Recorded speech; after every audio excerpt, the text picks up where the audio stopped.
Inzobere mu buvuzi bw'ababyeyi bagira inama bitegura kubyara kwipimisha bakamenya ubwoko bw'amaraso yabo kuko hari ubwoko bw'amaraso bushobora kugira ingaruka ku mwana uri mu nda igihe umubyeyi atakurikiranywe hakiri kare. Ni inkuru yateguwe na Francine Umutesi. Ku kigo nderabuzima cya Koronumu kiri mu murenge wa Kimisagara mu karere ka Nyarugenge, buri munsi bakira ababyeyi batwite baza gusuzumisha inda nk'uko biteganywa n'amabwiriza y'inzego z'ubuzima z'u Rwanda. Benshi muri bo ariko usanga batazi ubwoko bw'amaraso yabo. Bafite ikizamini cy'amaraso, gurupe y'amaraso yanjye ntago nari nyizi. Kumenya amaraso yacu uko bihagaze byo ngiye no bwa mbere nibyumvishe.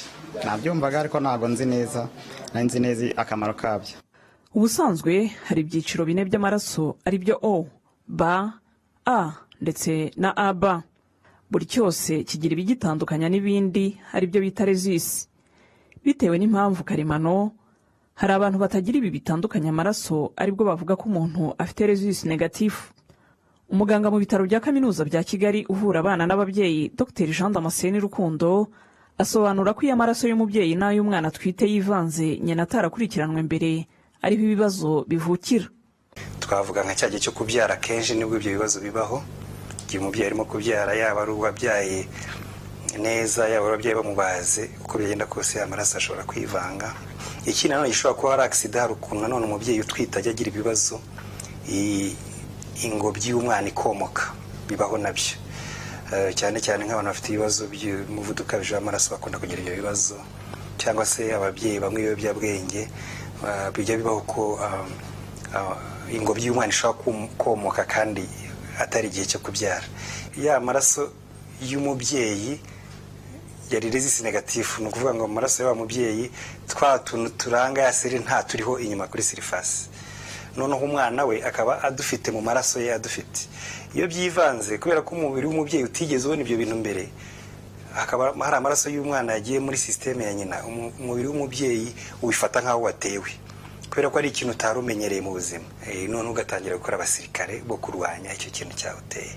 Uko amaraso rero yabaye make mu mubiri kubera ko ba basirikare b'umubyeyi barimo kudeturiza za serire ruje z'umwana, umutima nawo ugerageza gutera cyane kugira ngo amaraso make yari abashe gukwiragira ibice bitandukanye by'umubiri. Ariko nanone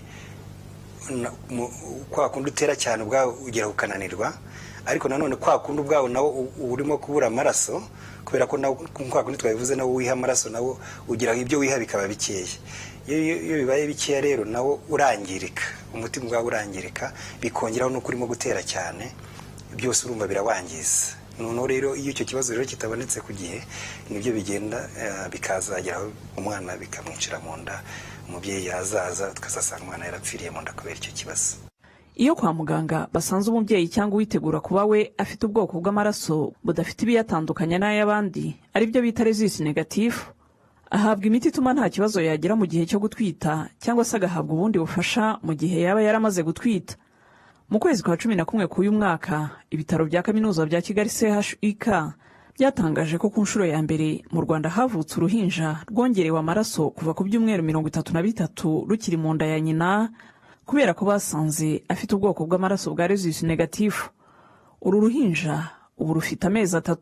Umubyeyi nawe wari waragize ibyo bibazo, gusa ku bw'amahirwe twabashije kubibona hakiri kare, indi kiri ntoya, none tubasha kumukurikirana mu buryo bwihariye. Tubonye ko igihe kigeze cyo gutera umwana amaraso tumutera amaraso, tukomeza kumukurikirana, umwana aravuka. Yamaze kuvuka nanone abaganga bita ku bana abapediatricians bamwitaho, arataha n'umwana bose ubu bameze neza.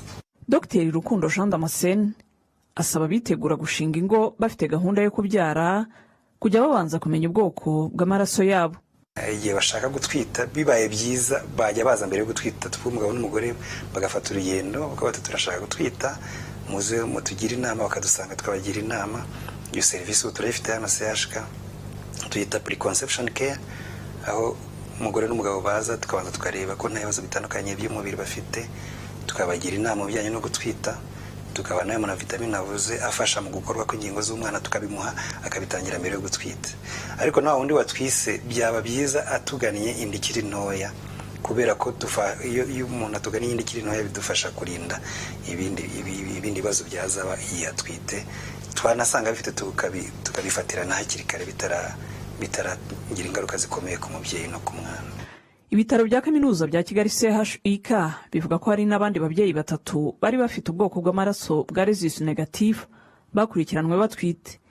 Ibi byashobotse kubera ko u Rwanda rwubatse uburyo bwo gusuzuma no gutahura uburwayi kuva ku mavuriro y'ibanze kugera ku bitaro bikuru, aho ababyeyi batwite bafatirwa ibizamini birimo n'icy'ubwoko bw'amaraso. Ubusanzwe umubyeyi utwite asabwe kwisuzumisha inshuro 8 mbere yo kubyara, kandi akabyarira kwa muganga kugira ngo ubuzima bwe n'ubw'umwana bukurikiranwe n'abaganga. Francine Mutesi,